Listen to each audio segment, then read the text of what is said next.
ये है हमारे पास मनी चैप्टर का मोस्ट इंपॉर्टेंट टॉपिक जिसका नेम है फंक्शंस ऑफ मनी। अब देखिए इसके प्राइमरी फंक्शंस है, सेकेंडरी फंक्शंस है एंड कंटीजेंट फंक्शंस है। प्राइमरी फंक्शन सबसे मेन है।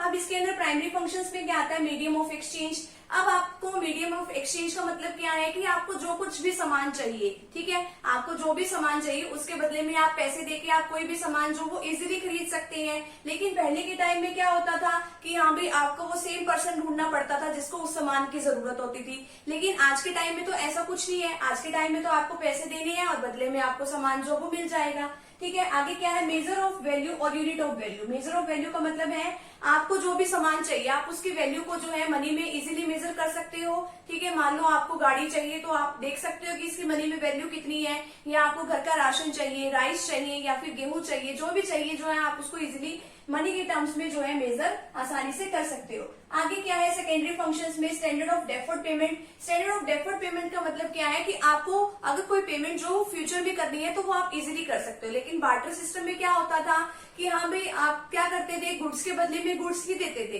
ठीक है, अब मान लो आपने किसी से गेहूं ली, गेहूं के बदले में आपको उसको क्या देनी पड़ेगी, ठीक है, या तो कोई और सामान, या फिर अगर आप उसको प्रॉमिस करते हो कि मैं फ्यूचर में, अब इसमें यही है ना डेफर्ड पेमेंट में कि फ्यूचर में पेमेंट करनी है, अब मैं आपको फ्यूचर में जो है इतनी वैल्यू तक, मतलब इतनी डेट तक मैं आपको क्या दे दूंगा, गेहूं दे दूंगा। ठीक है, अब उस पर्सन को आपने प्रॉमिस तो कर दिया, क्या ये गारंटी है कि आप जो है उस पर्सन को जो है सेम क्वालिटी की जो गेहूं है वो आप सप्लाई कर दोगे?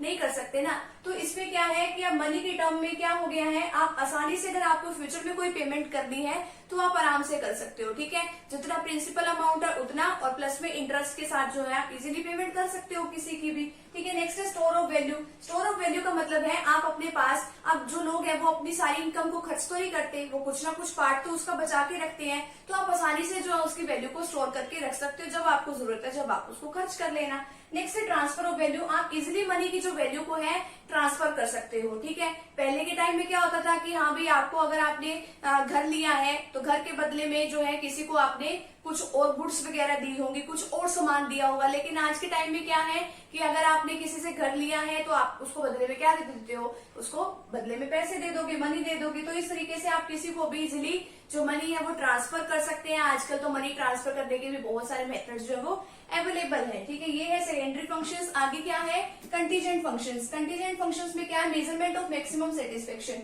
इसमें जो है कंज्यूमर को भी मैक्सिमम सेटिस्फेक्शन मिलती है कि जितनी वैल्यू की मैंने मनी दी है उतनी वैल्यू तक की तो गुड्स या फिर उतनी वैल्यू तक की मैंने सर्विसेज जो है वो ले भी ली है। ठीक है, अब जो है पहले के टाइम में अगर ये होता कि हाँ भाई 1 किलो किसी ने जो है चावल तो ले लिए, लेकिन बदले में हो सकता है कि हाँ भाई जो है गेहूं की कॉस्ट ज्यादा है या फिर चावल की कॉस्ट ज्यादा, तो उनको ये लगता है कि हमने ज्यादा वैल्यू की कोई सामान दे दिया, या दूसरे पर्सन को लगता है कि मैंने ज्यादा वैल्यू का सामान दे दिया। लेकिन आज के टाइम में तो क्या है कि यहाँ भी पैसे हैं तो अपने पैसे जितने भी वो लगाएगा, ठीक है, जितने की वो सर्विसेज लेगा, जितने की वो गुड्स लेगा, वो अपनी गुड्स को यूज कर सकता है और उस गुड्स को यूज करने से उसको जो है मैक्सिमम सेटिस्फेक्शन भी मिलती है। ठीक है, आज के टाइम में लोग जो है पैसे देख के ही ज्यादा सेटिस्फाई होते हैं कि हाँ भी इतनी वैल्यू तक की मुझे इतनी चीज मिल जानी चाहिए। नेक्स्ट है डिस्ट्रीब्यूशन ऑफ नेशनल इनकम। अब नेशनल इनकम को कैलकुलेट करते टाइम भी मनी जो है होनी जरूरी है। नेक्स्ट है increase in liquidity of capital. अब ये जो है कैपिटल की लिक्विडिटी को भी बढ़ाता है। जो है कोई भी पर्सन जो है गुड्स वगैरह लेने से तो बेशक मना कर दे, लेकिन जो है मनी की वैल्यू लेने से कभी भी मना नहीं करेगा। नेक्स्ट है बियरर ऑफ ऑप्शन। अब इसका मतलब है कि जो चाहे अपने सर्कमस्टांसेस के अकॉर्डिंग हम पैसों का यूज कर सकते हैं।